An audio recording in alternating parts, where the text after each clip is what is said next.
Hey guys, what's up? Welcome to DiaboloSkillz. Today I'm going to show you another cool trick called the coffee grinder.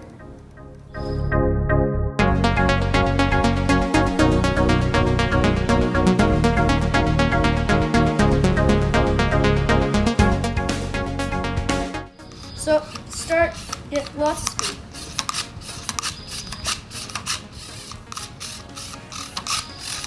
Okay, now get rid of any knot. And now you're going to do a back cut. So basically you just want to throw your Diabolo to the side and put your string over the Diabolo and catch it. And kind of have your arms twisted.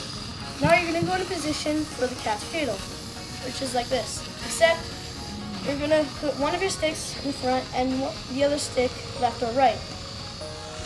Now that you have the position down, what you want to do is you have your left stick and push it, this string closest to you, and push it down. You want to do this in a circular motion and always bring your left stick to its original position.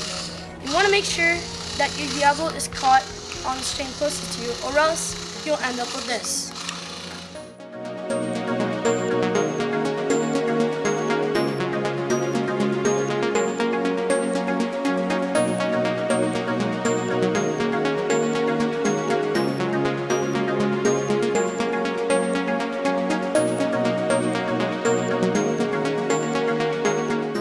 Once you're satisfied with your coffee grinder trick, to get out of it, it's pretty simple. Just do the catch cradle. Throw it as usual and catch it. So that was the coffee grinder trick. Hope you guys enjoyed our video, and I'll see you in the next one.